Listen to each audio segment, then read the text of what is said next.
El Ministerio Apostólico de Enseñanza y Predicación Rema Internacional presenta hoy al Reverendo Fernando García Sotomayor con la proclamación de las buenas nuevas de Dios para tu vida. El mensaje de ayer, el mensaje de hoy y el mensaje para la eternidad a los que tienen hambre y sed de la palabra de Dios. Un querigma de Dios para el que oiga, el que tiene oídos para oír. Escuche el dabar del Eterno a las naciones. Ahora es el tiempo para recibir el rema del Espíritu Santo a tu espíritu. Escuchemos con fe la memra del Señor para el alma. Muchas veces la bendición de Dios significa una carga de sufrimiento. Normalmente el Evangelio, cuando se predica, y especialmente a grandes masas, los predicadores, los evangelistas, los exponentes del mensaje, le anuncian a la gente un mensaje que no es totalmente toda la verdad. Cuando la gente viene a los pies de Cristo, estoy hablando de grandes eventos donde hay grandes movimientos de gente, de masas. La gente viene a los pies de Cristo y viene buscando la solución a un problema, porque el mensaje que se le predica es un mensaje donde todo es luz, bendición, todo es victoria, todo es poder, todo es alegría. No pasa mucho tiempo cuando aquellos que vienen con esa impresión que les produjo el mensaje se dan cuenta de que la cosa no es tan color de rosa.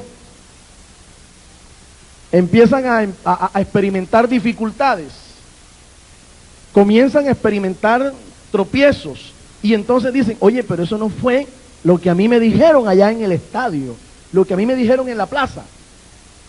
Ahora, ¿es mentira lo que los evangelistas dicen? No. ¿Es mentira lo que los predicadores dicen? No. Lo que sucede es que no es toda la verdad, porque el mundo está lleno de sufrimientos y de aflicciones. El mundo es un desierto, hablando en términos espirituales. Y si nosotros, los predicadores, los exponentes de la palabra, le decimos a la gente, señores, aquí también se va a sufrir, ¿quién va a venir a los pies de Cristo? Nadie vendría. Entonces nosotros anunciamos una perspectiva de la verdad. ¿A quién le corresponde enseñarle entonces a aquellas personas que en el Evangelio también se sufre?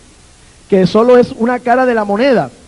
Que Jesucristo dijo que aquel que quisiera ser su discípulo tenía que tomar la cruz todos los días y seguirle. ¿A quién le corresponde? A los pastores, a los maestros. Nos toca una tarea difícil. Ahora, notarán ustedes que en gran porcentaje, la mayoría de las personas que se entregan al Señor en una campaña, no estoy hablando que todos, sino en un gran porcentaje, usted ve miles y miles de personas aceptando a Cristo, pero ¿cuánto los ve perseverar en la iglesia un año después? Es muy bajo el porcentaje. Algunos dicen, no, es que lo que pasa es que no los doctrinan. No, señor, sí hay doctrina. En esta iglesia hay doctrina, ¿sí o no? En esta iglesia hay enseñanza, hay instrucción. Entonces, ¿qué es lo que pasa? No, lo que pasa es que a la gente no se le presenta un mensaje completo. Ahora bien, a nadie le gusta la idea del sufrimiento. Pero una cosa es clara, el bendecido debe ser sufrido. Si nosotros sufrimos, cabe esta reflexión, si nosotros sufrimos para traer bendición a otras almas, entonces vale la pena pagar este alto precio. Amén. Vale la pena sufrir. Vale la pena porque hay cierta predisposición en nosotros a ser más comprensivos cuando nosotros hemos pasado por una experiencia dolorosa para aconsejar a otros. Hay como más comprensión. Usted puede decirle a aquella persona, ya yo pasé por eso, y confía en el Señor que Él te va a sacar adelante. Pero es que usted lo está diciendo ya con conocimiento de causa. Cuando no se recibe el sufrimiento con una sana actitud, cuando no estamos dispuestos a ser afligidos por la causa del Señor, entonces en nosotros no se va a cumplir el propósito de Dios. Estaremos siempre preguntándole al Señor, Señor, ¿por qué? ¿Por qué? ¿Por qué? Nunca entonces entenderemos el propósito de Dios, cuando deberíamos preguntar en una actitud correcta, ¿para qué, Señor? ¿Cuál es tu propósito? ¿Cuál es el objetivo que persigues poniéndome en esta situación? ¿Qué es lo que tú deseas? ¿Cuántos dan gloria a Dios, hermanos? Para algunas personas, el sufrimiento no tiene sentido. Es mirado como la vara del castigo de Dios. Ejemplo, el caso de Job. Ustedes leen en las Escrituras que Job, Dios le permitió vivir en medio de una gran desgracia. ¿Y qué hicieron los consejeros, los amigos de Job, los que estaban con él todos los días? Le dijeron a Job, tú estás así, es porque eres un rebelde. Estás así es porque Dios te está castigando. Pero esa idea se ha generalizado en nuestro medio. Cuando alguien está pasando por una aflicción, por una desgracia, decimos, Dios lo está castigando. Pero el sufrimiento generalmente no se asocia con un castigo de Dios. No se asocia con un castigo divino. Hay algo más que hay que ver. Lo más precioso en el mundo, el pan de vida que nos vino del cielo, ese pan de vida que sacia y llena el alma humana, nos vino por medio de lágrimas y de dolor. ¿Quién es el pan de vida? Jesús de Nazaret. Acuérdese de las circunstancias por las cuales él y aún su misma familia atravesaron para que él naciera, para que Jesús se hiciera hombre y caminara en medio de los hombres. Empezando, María, cuando cayó embarazada, cuando se dio cuenta de que estaba en gestación, se generó una crisis. Ella no estaba casada todavía oficialmente, estaba desposada, era prometida, y se halló que estaba embarazada. Si no es porque Dios envía un ángel, José no entiende cuál es el propósito de Dios, porque hasta el momento José estaba pensando que era del vecino. Un ángel de Dios tuvo que dar palabra de Dios y solucionar la crisis. María hubiera sido expuesta a la pena capital según la ley de los judíos, porque había caído en inmoralidad, en adulterio. José quiso como que arreglar la situación y decir, bueno, está bien, el chico es mío, no hay problema, yo voy a tratar de solucionar esto para que no te infamen, no te expongas al vituperio. Eso era lo que él pensaba. Pero cuando el hombre entendió que era de Dios, se acabó el problema. Pero hubo una crisis. Ahora, son llamados a ser censados. El emperador de Roma quiso hacer un censo. Todo el mundo tenía que ir a su provincia nativa. Tuvieron que atravesar en ese estado, María sobre todo, una gran distancia en medio de condiciones climáticas terribles. Tuvo que esta mujer embarazada llegar hasta esa ciudad. De por sí el viaje es pesado, es crítico. Ella tuvo que experimentarlo con su esposo allí al lado. Ustedes saben, las mujeres que han tenido hijos saben que algunas cuando caen en estado de embarazo, yo hablo por mi esposa porque yo la vi 4 veces embarazada. Ustedes saben que lo que les dan ganas a ustedes es de dormir, hermana. Descansar y que nadie me moleste, porque en esos momentos, en ese tiempo, es un tiempo de descanso. Algunas en ese tiempo aprenden a tejer y en fin, una cantidad de cosas, pero moverse es lo que menos tienen ellas en mente. Y a comer se dijo. Y algunas a dormir, ¿verdad? Ahora imagínese usted esa mujer. No tuvo tiempo de nada de eso. Fue una crisis que le generó dolor, angustia, desespero. Llegan a la ciudad después de una tremenda travesía. No encuentran ni siquiera un sitio digno donde hospedarse. Imagínense. No hay ni siquiera un sitio donde ella pueda estar tranquila y esperar sus últimos días para parir. Tiene que irse entonces a una pesebrera y parir allí a su hijo. Fue una situación dolorosa. Sigo sumándole circunstancias adversas al asunto. Nace el niño. Inmediatamente, unos días después, un tiempo después, se da a conocer la orden del rey Herodes, que mataran a todos los niños menores de 2 años de edad. Les toca entonces a ellos correr, medio empacar las cosas que tenían, recoger la ofrenda de los reyes magos. Con eso José pudo aliviar un poquito la situación económica, porque el hombre era carpintero y no tenía oficio, no tenía trabajo en esos momentos.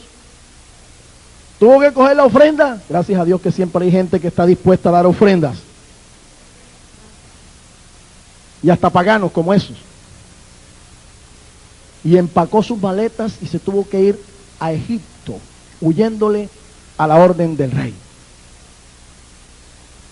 El Hijo de Dios llegó a este mundo rodeado de circunstancias difíciles,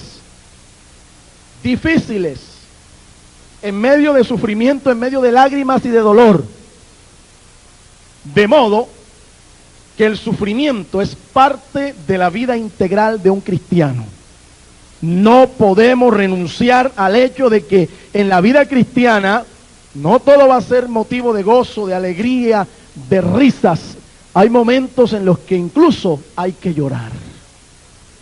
Hay gente que en el Señor tiene rato que no llora. Algunos ni ríen tampoco.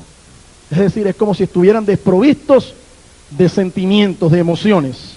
Pero sabe, cuando una persona ha llorado, también sabe reír. Alabado sea el nombre del Señor. Y mira, hermano, en nuestra cultura latinoamericana, el hombre que usted lo ve llorando es mal interpretado.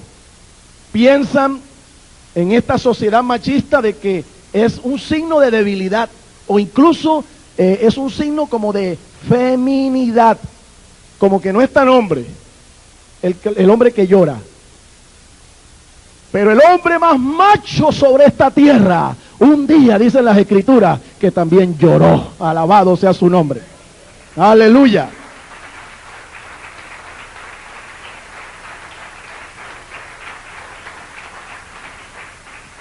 Él lloró. Lloró porque sintió dolor de ver la muerte de un amigo. Lloró porque una ciudad, la ciudad de Dios, Jerusalén, lo rechazó y lloró sobre ella. De modo que esto no nos hace menos hombres. Antes, por el contrario, nos hace más hombres. Se sufre para alcanzar por medio del sufrimiento 4 virtudes cristianas. Número 1, la sumisión. La sumisión. El pasaje que estamos leyendo, algunos atribuyen este pasaje al apóstol Pablo, otros dicen que fue Bernabé, otros dicen incluso que fue una mujer, tal vez Priscila, pero lo más importante es saber que fue inspirado de Dios, que el Espíritu Santo es quien nos envía esta palabra y que esta palabra tiene pertinencia para nosotros en este tiempo. Este pasaje aquí nos dice que Cristo en los días de su carne, ofreciendo ruegos y súplicas con gran clamor y lágrimas, al que le podía librar de la muerte, fue oído a causa de su temor reverente. Cristo fue sumiso. Ahora, no fue sumiso por el hecho de que Él era hijo de Dios. No, Jesús se encarnó, dejando su gloria, dejando todos los privilegios que tenía como Dios, porque Él es hijo. Note que hay esa expresión, está escrito hijo con mayúscula, indicando que Jesús no llegó a ser hijo por nacimiento, sino que es que ya Él era hijo a pesar del nacimiento. Jesús es el Hijo de Dios, la segunda persona de la deidad. Él se encarnó, se hizo hombre, Él se humanó, y como todos nosotros los seres humanos, le tocó aprender todos los procesos de conocimiento a los cuales nosotros somos sometidos. Le tocó aprender, como cualquiera de nosotros, todas las emociones, todos los preceptos de la vida normal. Jesús los tuvo que aprender.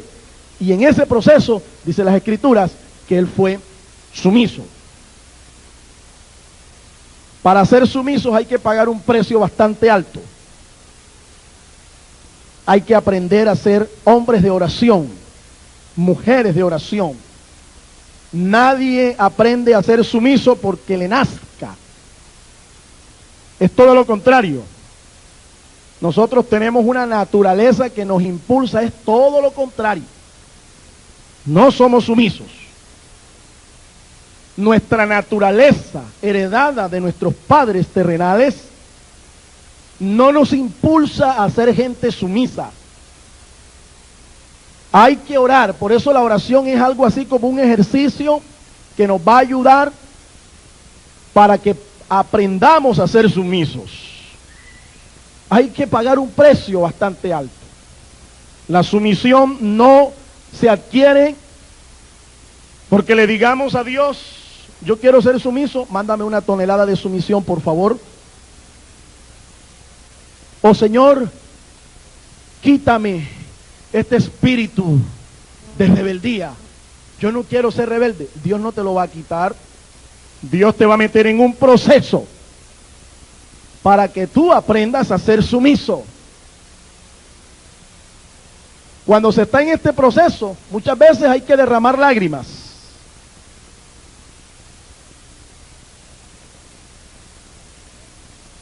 Hay que llorar.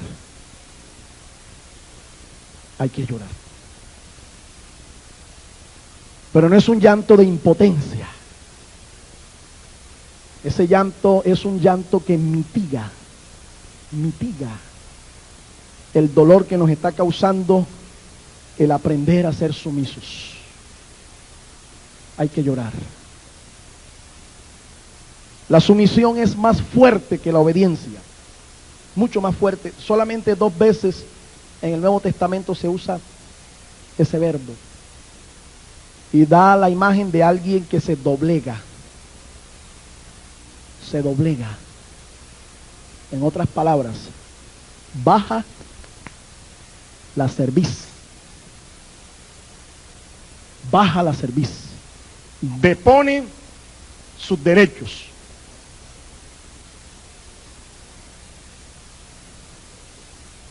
Olvida sus títulos.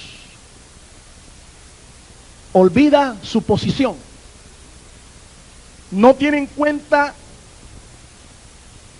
de pronto el buen nombre o la autoridad que represente. Sencillamente es una persona que dice, mis derechos comienzan donde terminan los tuyos. La sumisión es más fuerte que la obediencia. Es morir al ego, morir al yo, de poner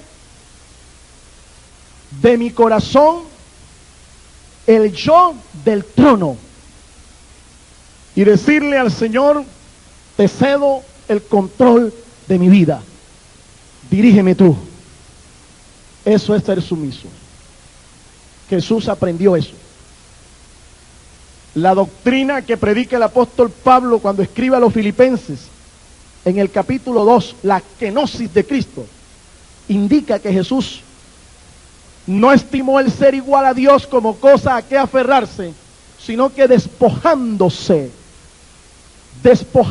vaciándose de todos esos privilegios que tenía como Dios, se hizo hombre. Y en condición de hombre, dice, se humilló hasta lo sumo. Pero Dios le dio un nombre que es sobre todo nombre, para que en el nombre de Jesús se doble toda rodilla de los que están en los cielos, en la tierra y debajo de la tierra.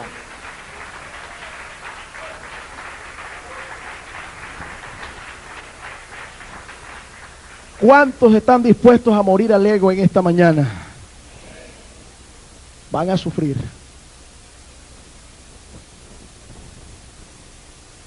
El apóstol Pablo pudo decir, ya no vivo yo, vive Cristo en mí.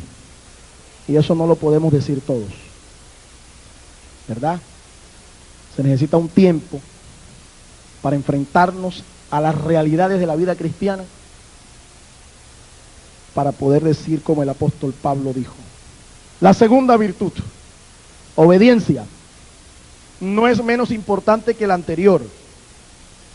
El pasaje nos dice, y aunque era hijo, por lo que padeció, aprendió la obediencia.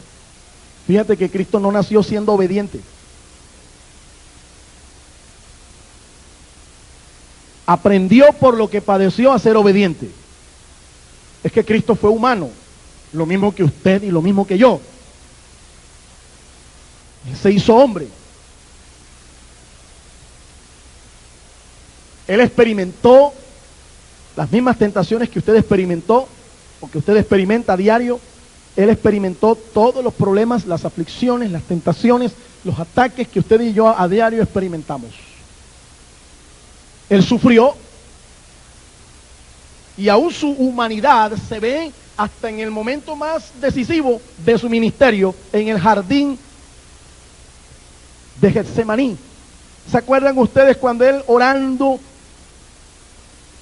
clamando al Señor, con grandes gotas de sudor que caían de su frente, que eran como gotas de sangre, él le dijo al Padre: Padre, si es posible, pasa de mí esta copa, este momento amargo no lo quiero vivir.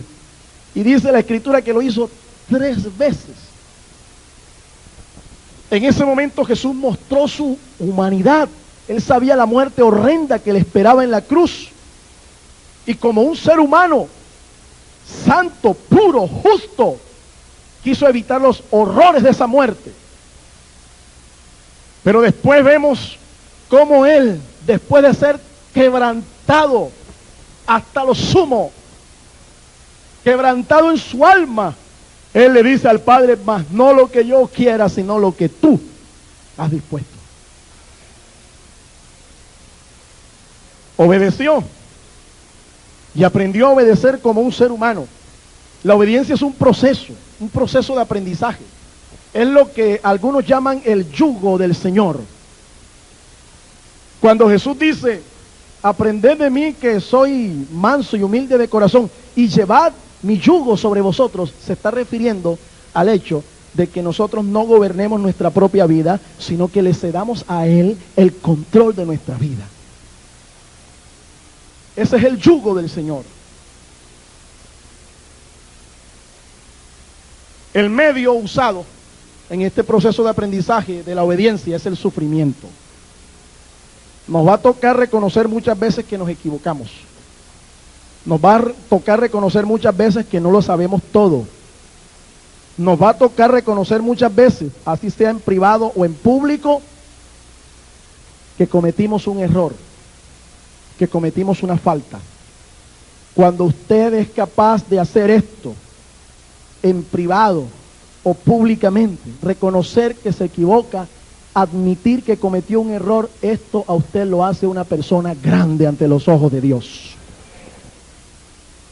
Pero aquellos que creen que todo lo saben, aquellos que creen que cuando se les cuestiona, cuando se les interroga, ellos dicen: pero si es que yo soy aquí el que manda, yo soy aquí el que tiene la última palabra, y no es capaz de admitir que aunque esté rodeado de autoridad, aunque tenga una dignidad en el Señor, puede cometer errores, ha empezado a caer de esa posición y no se ha dado cuenta. Ha empezado a caer. Pero cuando usted sencillamente muestra que como humano usted puede cometer un error y usted lo admite, créame que si usted está en un sitio de autoridad, la gente va a reconocer aún más que usted tiene autoridad de Dios.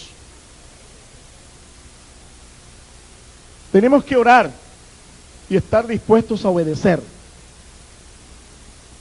En este pasaje, en el capítulo 13 de la carta a los Hebreos, en este mismo libro,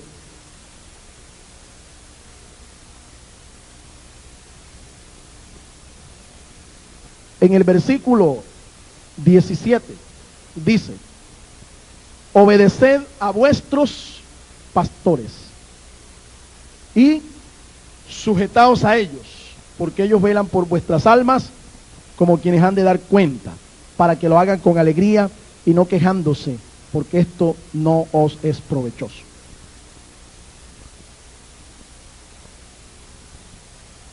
Este es un mandamiento de la Escritura.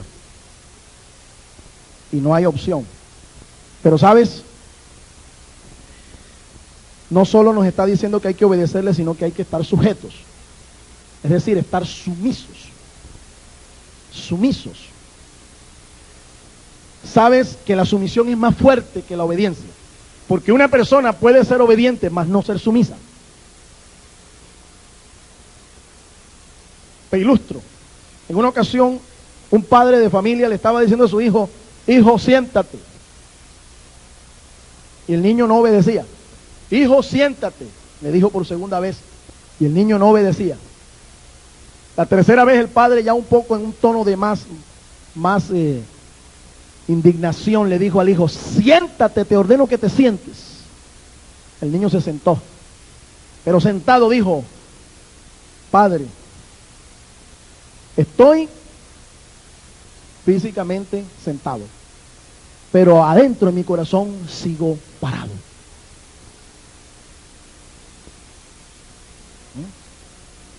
¿Le obedeció o no le obedeció? Claro, le obedeció. Pero la pregunta es, ¿fue sumiso? No. En esto del ministerio hay que tener mucho cuidado. Es un mandamiento. Hay que obedecer, pero también hay que estar sumisos a nuestros pastores. De lo contrario, la carga ministerial en los pastores se vuelve un problema. En vez de ser una bendición, se vuelve una carga pesada. Y por eso es que usted ve que después de 10, 15, 20, 30 años de ministerio, muchos ministros, en vez de decir he terminado la carrera con gozo, lo que dicen es por fin terminé esto. Y salen amargados, lastimados, heridos, sin querer tener nada, ninguna relación con la iglesia, con ministerio, con nada. Ahora, si es que terminan. Más de un pastor no termina su carrera, no termina su ministerio, y mucho menos con gozo. Culpables, el pastor, no, muchas veces no es el pastor. A veces es la misma iglesia, la misma gente, el liderazgo que le rodeó. Obviamente que no solo es el liderazgo, hay cargas de parte y parte, hay responsabilidades de parte y parte. El pastor conoce este pasaje, ustedes también lo deben conocer. Entonces hay que recibir o ministrar en la actitud correcta para que al final de la carrera todos podamos decir: gloria al Señor, este pastor terminó en victoria y la obra que también emprendió está en victoria. Tercero, el pasaje nos dice en el versículo 9: y habiendo sido perfeccionado, vino a ser el autor de la eterna salvación para todos los que le obedecen. La vida cristiana es una carrera, tiene un ideal, tiene una meta. Todos un día queremos llegar al cielo, pero mientras llegamos al cielo, Dios, por medio de su Espíritu Santo, por medio de la palabra, ha comenzado una tarea. ¿Cuál es la tarea? La de restaurar en cada uno de nosotros la imagen de su Hijo Jesucristo. ¿Y cómo era Cristo hablando moralmente? Cristo era perfecto. Ejemplo de amor, ejemplo de gozo, ejemplo de paz, ejemplo de humildad, ejemplo de mansedumbre, ejemplo de benignidad, ejemplo de bondad, ejemplo de fe. Cristo. La tarea de Dios es hacernos a la imagen de su Hijo Jesucristo. Y usted me dirá: uy, hermano, eso sí que es difícil. Nadie está diciendo que esto es fácil. Nadie ha dicho que usted se vuelve cristiano perfecto de la noche a la mañana. La vida cristiana es un proceso de crecimiento. Dios nos llama a un ideal. Ese ideal es la perfección. Pero cuando usted lee esa palabra, usted va a encontrar más de uno que dice: mira, el único perfecto es Dios. Aquí en esta tierra nadie es perfecto. Y efectivamente nos ayuda un poquito a entender más ese vocablo cuando usted se va al idioma original en que se escribe el Nuevo Testamento. Cuando usted lee en el Nuevo Testamento la palabra perfección o perfecto, no significa impecable. Cuando usted lee, sed pues perfectos, como vuestro Padre Celestial es perfecto. Lo que el Señor Jesucristo está diciéndonos no es que nosotros seamos perfectos como lo es Él o como lo es Dios, sino que usted llegue a ser una persona madura. Una persona madura. Es decir, el vocablo nos da la idea de algo que se empieza a completar, un proceso que se comienza a completar hasta llegar a un nivel en el que usted, consciente de lo que es, usted sea una persona que sea capaz de vivir sobre las circunstancias. Usted sea una persona que sea capaz de no vivir de acuerdo al entorno que le rodea o a las circunstancias que están a su alrededor, sino que usted aprenda a vivir por encima de las circunstancias. Jesús dijo: bienaventurado aquel que no halle tropiezo en mí. ¿Qué significa eso? Significa que los que son maduros tienen que saber que en la vida cristiana van a haber obstáculos, van a haber tropiezos, pero ¿qué hace usted cuando una piedra está por delante? Usted, de una manera racional, usted le saca el cuerpo a ese obstáculo que le impide avanzar. Usted le saca el cuerpo, como decía mi abuela: mijo, hay que buscarle siempre la comba al palo. Y no detenerse y decir: hermano, es que ese pastor es el obstáculo, es que esos líderes son el obstáculo, es que ese hermano es un obstáculo para mí, es una piedra de tropiezo. Señor, si usted sabe que es una piedra de tropiezo, sáquele el cuerpo y deje que esa piedra de tropiezo no lo obstaculice para seguir avanzando en la vida cristiana. Cuando usted llega a ese nivel, usted está alcanzando la madurez. Usted está alcanzando la madurez. Eso no significa que usted sea impecable o infalible. No. Los maduros también se equivocan. Los maduros también fallan. Nosotros no fallaremos más, ni pecaremos nunca más, solo el día que el Señor nos lleve a su presencia y seamos glorificados. Pero todavía nadie tiene un cuerpo glorioso. Todavía nadie ha llegado a ese nivel. Todavía nadie es perfecto como lo es el Señor Jesucristo. ¿Cuántos dan gloria al Señor, hermanos? Aleluya.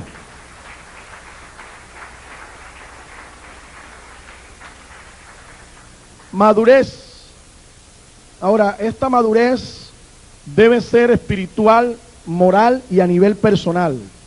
En el capítulo 12, aquí mismo en esta carta, en el versículo 10, dice, capítulo 12, versículo 10, el pasaje nos habla aquí de la forma como nuestros padres nos disciplinaban.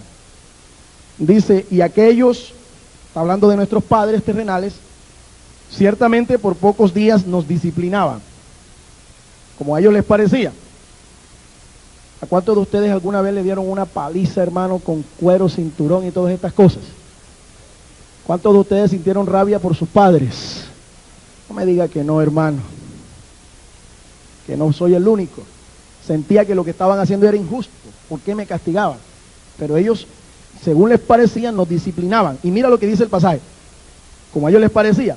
Pero ahora está hablando de nuestro Padre Celestial, para lo que nos es provechoso.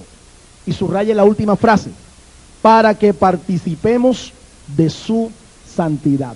¿Cuál es el propósito de Dios entonces cuando nos meten estas ollas, hermanos, cuando nos meten estos hornos de fuego, cuando nos enfrenta a situaciones difíciles en donde muchas veces tenemos que llorar y pedirle a Dios: Señor, no aprietes tan fuerte, Señor, que esto duele? ¿Cuál es el propósito? Según ese pasaje, ¿cuál es?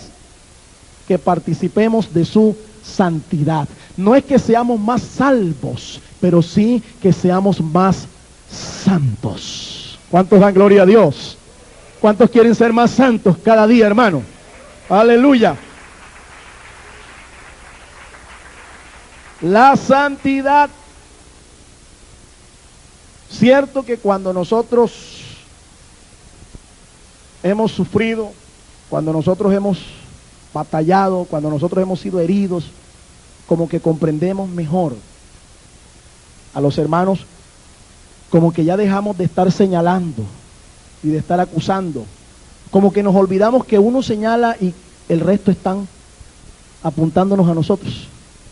Dejamos el dedo señalador, el dedo acusador para decir, no hermano, es que a cualquiera le pudo haber pasado esto, yo comprendo, sí hermano, realmente es una situación difícil, yo también de pronto hubiera actuado de la misma manera, y ya no dejamos de decir, no, es que la palabra dice, es que la palabra dice, ¿a ti qué te pasó hermano? Mira, es que la escritura, y en vez de usar la escritura como bálsamo, como aceite, la usamos es como sal, a echarle más sal en la herida, y las heridas no se sanan con sal, se sanan con aceite.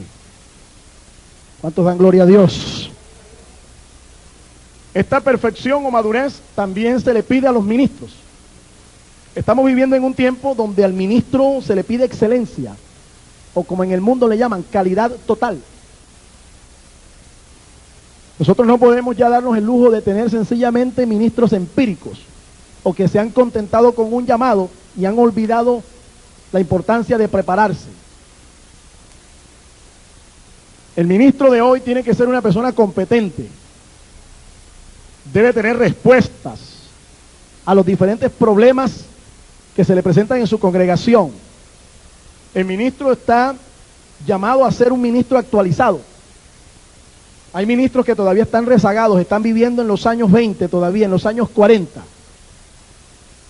Están perdiendo de vista que la iglesia, como entidad que es, como cuerpo que es, que está en un entorno, ella también está llamada a evolucionar, no a cambiar doctrina, porque la doctrina es para ayer, para hoy y para mañana. Pero la iglesia es una institución que tiene que acomodarse al entorno en el que está. Usted nota que por eso hay preocupación por variar las estrategias de evangelismo. Se está buscando radio, se está buscando televisión, se están buscando medios para llegar a la gente, porque las antiguas estrategias ya no nos están sirviendo. Hay modelos de administración que se tienen que aplicar a la iglesia, y los pastores, cuando desconocen estos patrones, pueden caer en un vacío e incluso pueden acabar con su ministerio. Si no son administradores, sino que son los hombres espirituales, los hombres de la visión, los hombres de la palabra, de la orientación espiritual, entonces debe rodearse de un equipo de personas que sí sepan, que lo ayuden. Esto no le va a socavar su autoridad. No, antes por el contrario, sencillamente él va a delegar una responsabilidad buscando un equipo de colaboradores para que la visión sea corporativa y no de una sola persona. Esto es algo que ya en la Biblia está registrado desde la antigüedad. Acuérdense que Moisés se creyó el hombre orquesta. Y Dios le tuvo que decir, no, mi hermano, mira, yo te voy a poner 70 con el mismo espíritu que te he dado para que te ayude. Los casos más difíciles los resuelves tú. Y le colocó 70 personas ahí, ancianos, llenos del espíritu. Entonces el pastor tiene que pensar, una iglesia avanza en la medida en que yo voy dándole oportunidad a cada quien, descubro el elemento clave para el lugar clave. Tenemos que orar, porque todavía lamentablemente en nuestras más altas esferas se sostiene en lo más profundo del corazón de que el pastorado no puede rodearse de esta clase de personas competentes, porque son una amenaza para la autoridad. Yo mismo acabo de sufrir una experiencia así. Y me tocó admitir que cometí un error. Me tocó admitir que me equivoqué. Pero en el fondo lo que hubo fue un conflicto de autoridad. Hubo un conflicto de autoridad porque sencillamente mi instancia mayor no me interpretó como yo quería que me interpretaran. Entonces, en vez de buscar apoyo a una gestión, lo que encontré fue un ataque directo a la autoridad. Y Dios me guarde, porque con la misma vara con la que usted mide, será medido. Dios me guarde. porque este es un camino largo. Y hoy usted, Dios le permite estar en un sitio alto, pero mañana de pronto te manda a un sitio bajo. Y así como tú trataste a los demás, también te van a tratar a ti. Dios me guarde, porque yo no quiero en ningún momento ser un elemento que distorsione o que siquiera socave nuestras autoridades, porque Dios es el que ha establecido las autoridades y a ellas tenemos que sujetarnos. Pero hay que orar para que Dios dé sabiduría a nuestros dirigentes, desde el pastor hasta el diácono, junta directiva, líder de evangelismo, que Dios dé sabiduría, y la obra de Dios siga adelante, porque finalmente, hermano, nosotros pasamos, pero la iglesia queda. Amén. Nosotros pasamos, pero la iglesia está allí. Y hasta que venga el Señor, las instituciones estarán. Hay que orar, hay que seguir orando. Que Dios dé sabiduría, hombres con corazón pastoral, pero también con capacidad de administración. Porque eso se requiere en este tiempo. Ya la obra de Dios no se puede manejar empíricamente, por instintos o por sentires o por visiones. Usted tiene que sentarse con un plan. En esta iglesia hay un plan de trabajo, ¿no? Bien definido. Y eso no significa que el pastor no sea espiritual, sino que es que el pastor reconoce que hay principios de administración que tienen que tenerse en cuenta. Porque esta es una organización. Amén. La perfección es ministerial. Aquellos que desean servir a Dios tienen que saber que no solo deben ser gente preparada en el conocimiento de la palabra, que no solo deben ser gente llena del Espíritu Santo, que no solamente debe ser gente llena de la unción y del poder de Dios con milagros, señales, prodigios y maravillas, sino que tiene que ser gente que conozca los principios elementales de administración. Número 4, honra. Allí mismo en el pasaje que estamos leyendo, dice que habiendo sido perfeccionado, vino a ser el autor de la eterna salvación para todos los que le obedecen. Y fue declarado por Dios sumo sacerdote según el orden de Melquisedec. Sumo sacerdote. Eso nos está hablando sencillamente es de honra.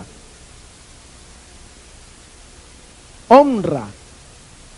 La honra. Dios le dio una honra a Jesús que no se la dio a nadie. ¿En qué consistía esta honra? Mire, le voy a ilustrar un poquito. En el Antiguo Testamento habían dos órdenes sacerdotales. La orden de Leví, que es el sacerdocio levítico, y la orden de Aarón, el sacerdocio arónico. Durante 16 siglos, este ministerio sacerdotal, este ministerio levítico se sostuvo. Los sacerdotes eran los que instruían al pueblo en la ley. Le enseñaban al pueblo el sistema sacrificial. Ellos le enseñaban a la gente cómo debían ser las ofrendas, cómo debían ser los sacrificios. Cada una de estas cosas las enseñaban los sacerdotes.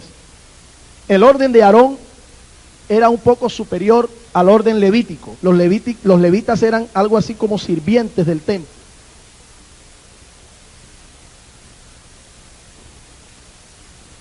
Así que había cierta jerarquía.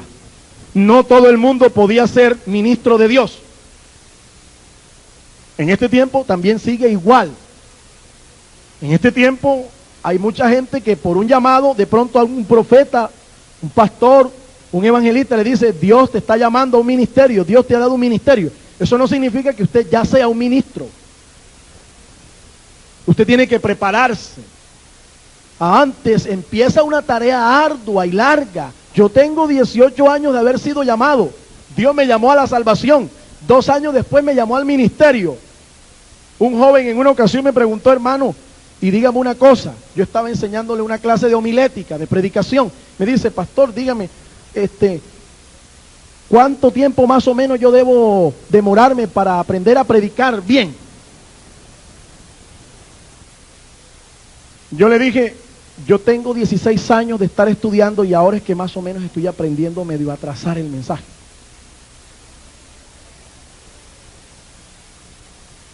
Lo desanimé. Ahora, no es que usted no desee servirle a Dios. Mire, la Biblia dice que es buena obra. El que desea servirle a Dios, anhela un buen deseo. El que anhela obispado dice, buena obra desea. Que quiere servirle a Dios como un ministro, está deseando algo que es noble. Pero es que algunos creen que cuando Dios les dice, te estoy llamando o te he dado un llamamiento, un ministerio, ya son ministros, como cuando usted hace Nescafé. Toma el agua y echa las 2 cucharadas de Nescafé y ahí tiene tinto instantáneo. No.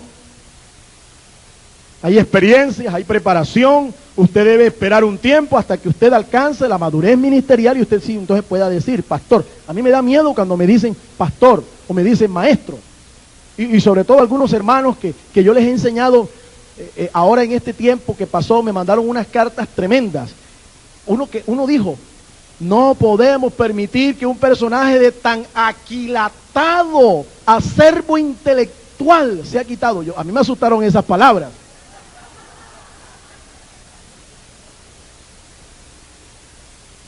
Sinceramente yo no pensé que los hermanos me tenían tan en alta estima. Yo dije, no, yo no soy tanto, hermano. Pero sabe, mi amado hermano, tenemos que orientar a la gente.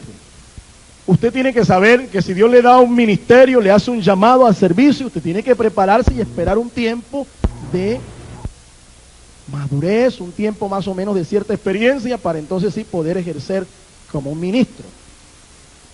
En esto no vale la capacidad intelectual que usted tenga o el buen perfil. Algunos pastores de pronto se equivocan, ven a un joven alto, bien parecido, ojitos verdes, de pronto bien con una presencia impactante y dicen, este sirve, tiene talla. Resulta que a veces el ministro es el patito feo del grupo. Es el negrito, cabello apretado, el ñato, boquineto, en fin. Pero es el hombre que Dios ha llamado. Entonces, esto no es del que quiere ni del que corre, es el de Dios que tiene misericordia. Jesús no se llamó él mismo al ministerio. Aarón tampoco se llamó él mismo al ministerio, ni los levitas tampoco se llamaron a sí mismos al ministerio. Dios los designó. Así que la honra de ser un ministro del templo en el Antiguo Testamento era grande. No era para todo el mundo. Nadie podía involucrarse en esta tarea si Dios no lo había llamado. O eran levitas o eran de la línea de Aarón. Pues resulta que finalizada esta dispensación, cuando Jesús llega a la cruz del Calvario, Él dice estas palabras, consumado es. Con esas palabras estaba diciendo, todo lo del Antiguo Testamento ya terminó. El sacrificio perfecto que Dios esperaba ya se ofreció. Yo soy el Cordero de Dios que quita el pecado del mundo. Ahora ya no se van a necesitar más sacrificios. Ahora los hombres van a tener acceso directo por mí al Padre. Y el velo del templo se rasgó en dos, dando a entender eso, que el camino se había abierto. El diablo entendió mal, el diablo entendió consumido es. Y se equivocó. Lo que el Señor estaba diciendo, la obra ha llegado a su fin. No hay más nada que quitarle, ni más nada que ponerle. Esto está listo. Termina allí una dispensación y termina el ejercicio ministerial de la orden de los levitas y la orden de Aarón. Faltaba ahora entonces establecer quién era el mediador. Faltaba ahora establecer quién iba a ministrar como sacerdote, como pontífice entre los hombres y el Padre Celestial. El apóstol Pablo da la gran revelación. Dice, porque hay un solo mediador entre Dios y los hombres, Jesucristo hombre. Y el autor de la carta a los hebreos dice, Dios lo ha declarado a él sumo sacerdote según el orden de Melquisedec. ¿Y sabes qué? Si hay un sumo sacerdote, tienen que haber sacerdotes que estén bajo ese orden. Aarón era el sumo sacerdote y tenía sacerdotes bajo su orden. Leví era el levita, era un sacerdote que ejercía labores domésticas en el templo, pero tenía debajo de él sacerdotes. ¿Quién creen ustedes que son los sacerdotes en esta dispensación? ¿Quiénes creen? Nosotros. mas vosotros sois, escuche, linaje escogido. ¿Qué más dice? ¿Cuántos dan gloria a Dios por eso, hermano? Somos real sacerdocio. Real sacerdocio. Nuestro sumo sacerdote se llama Jesús y nuestro orden sacerdotal es el mismo de Melquisedec. No necesitamos acudir a un hombre para llevar nuestras cargas a Dios. Hay un sumo sacerdote en los cielos. Somos llamados a interceder por la iglesia, somos llamados a interceder por las necesidades del pueblo, somos llamados a interceder, a orar por la paz de nuestra nación, en el nombre de Jesús de Nazaret, nuestro sumo sacerdote. De modo que es una honra la que Dios también nos ha dado a nosotros en Cristo Jesús. Jesús llegó a ser sumo sacerdote. Llegó a un sitial de dignidad por encima, superior. Es el argumento de la carta a los hebreos, que el sacerdocio de Aarón y que el sacerdocio levítico. El sacerdocio de Cristo es mejor, es superior, es perfecto, es eterno. Un sacerdocio superior y del cual nosotros hacemos parte. Una honra que nadie jamás la tuvo. Se la dio Dios a Jesús. Pero fíjense todo el proceso por el cual Jesús tuvo que pasar. Él no le reclamó a Dios el Padre, es que yo soy el Hijo, yo también soy Dios. Yo tengo privilegios por mi naturaleza. Eso no, al último es lo que Dios lo declarara. Es que la Biblia es clara. Dios honra a los que le honran. El que se exalta será humillado, pero el que se humilla será exaltado. Dios resiste a los soberbios, pero da gracia a los humildes. Ahora, la honra se puede alcanzar en 3 niveles. En forma personal, usted puede adquirir un buen nombre en medio de la congregación, en medio de la iglesia, en medio del ministerio. La honra también puede ser a nivel social o en forma social, o aún en forma espiritual. Dios lo puede a usted colocar en un sitio de autoridad espiritual, de honra espiritual, pero espere que sea Dios, no se coloque usted. Espere que sea Dios. Jesús esperó 33 años y medio para llegar a ese sitio. ¿Cuánto tendrá que esperar usted? Yo no le digo que tenga que esperar 33 años, pero yo sí le digo que esto no es de la noche a la mañana. Hay que esperar. En una ocasión, en una iglesia, el pastor se enfermó. Este hombre era un hombre sencillo, un hombre dado a su gente, era un pastor de un corazón muy noble. En la iglesia había un abogado, un reconocido abogado, que por ese tiempo en que el pastor enfermó, el abogado perdió su puesto, quedó sin trabajo. Entonces el hombre vio al pastor en esa condición y se le ocurrió algo. Llegó donde el pastor y le dijo: pastor, yo he notado que usted está enfermo, usted está débil, el domingo tenemos un servicio y yo creo que usted no va a poder, no va a tener la fuerza para hacerlo. ¿Por qué no hacemos una cosa, pastor? Usted sabe que yo soy abogado, sabe que yo domino las masas, yo soy un hombre de palabras, de argumentos. Pastor, vamos a hacer aquí un negocio, entre comillas. Déjeme, yo le predico el domingo a la iglesia. ¿Sí? Usted se sienta ahí atrás, descansa, ¿sí?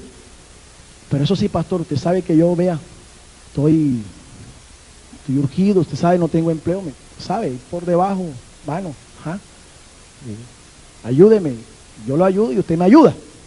¿Sí? Comprenden los hermanos, ¿no? Estaba pidiéndole la ofrenda o lo que le iba a costar su predicación.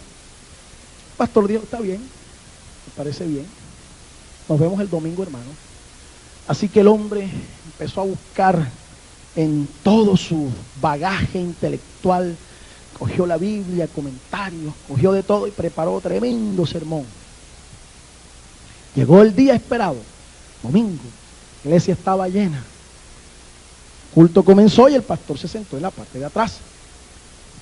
Cuando llegó el momento de la predicación de la palabra, el pastor se puso en pie y dijo: hermanos, en esta mañana, debido a que estoy un poco quebrantado de salud, quiero informarles que hoy me va a reemplazar en la predicación el doctor fulano de tal. Ustedes saben que nuestro hermano es abogado, es un hombre, un erudito, un hombre reconocido en nuestra ciudad como un gran abogado, un tremendo profesional, y la iglesia, amén, y comenzó la iglesia a aplaudir. Y pasó al doctor, enchaquetado, tremenda colonia encima, el hombre, mejor dicho, con toda la pompa y todo el lujo y toda la fascinación con la que él pudo tratar de deslumbrar a la gente. Y llega el hombre al púlpito, abre la Biblia y comienza: hermanos, la palabra de Dios dice, hermanos, la palabra de Dios dice, hermanos, la palabra de Dios dice, hermanos, la palabra de Dios dice, la palabra de Dios dice. Paralizado.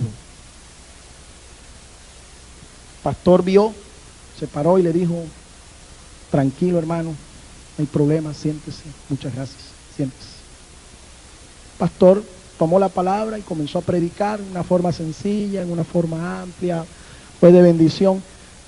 Cuando el culto se acaba, el abogado allá, que no quería que la tierra se lo tragara, hermano, baja, pero una anciana de la iglesia, de esas que a veces se sientan en la primera línea, le dice estas palabras: si tú hubieras subido como has bajado, Dios te hubiera bajado como has subido. Aleluya.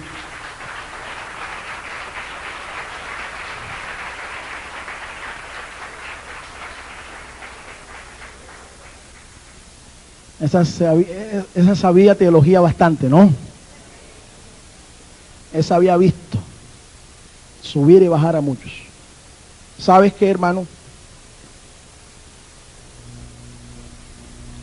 Dios nos ayude. Para esta obra, para este ministerio, nadie se la sabe todas.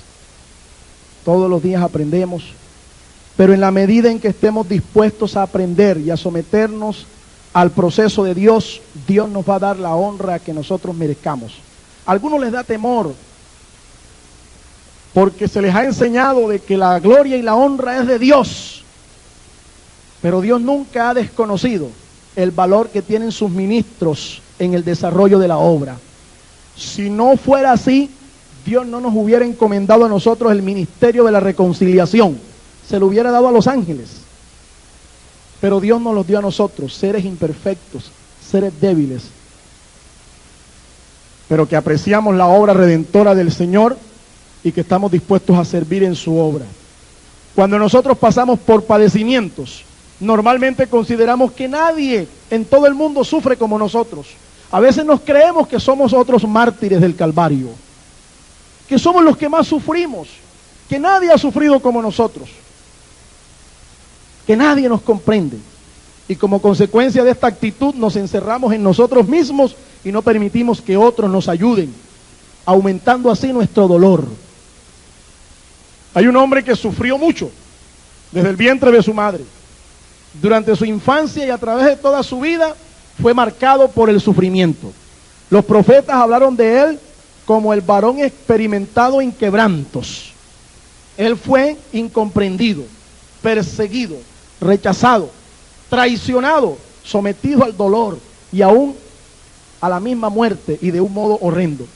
En cada paso que él daba, sufría, porque no eran muchos los que lo entendían y aceptaban sus palabras. Este hombre estuvo aquí precisamente por causa de aquellos que lo rechazaban y lo hacían sufrir, y por causa de ellos murió. Por tanto, ¿por qué tipo de sufrimiento pasamos nosotros que él no haya pasado? Si él sufrió tanto por nosotros, ¿por qué nosotros no vamos a sufrir un poquito por él?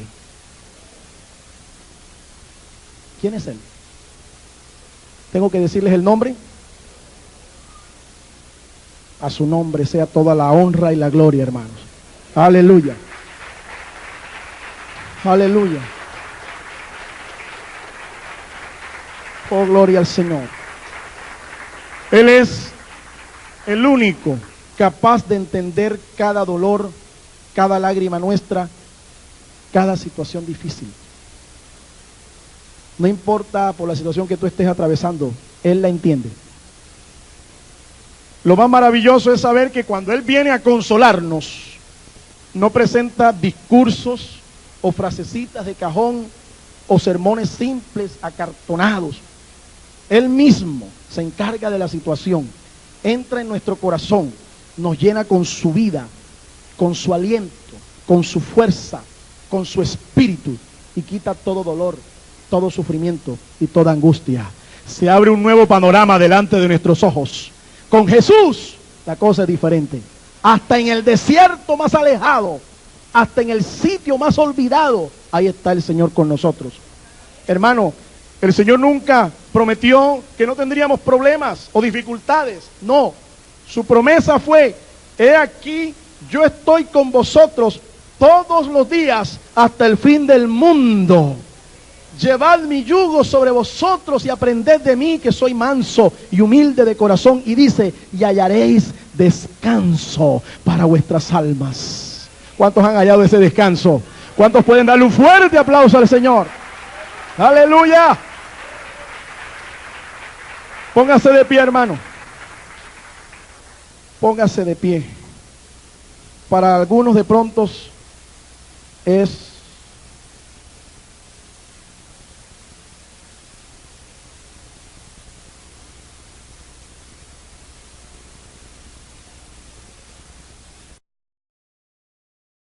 El Ministerio Apostólico Rema Internacional pone a disposición esta predicación. Ofrecemos ministración a simposios, seminarios, campañas evangelísticas, educación globalizada sana y de carácter interdenominacional. Escríbanos a ministerioremainternacional@gmail.com o llámenos al celular 316-270-7181.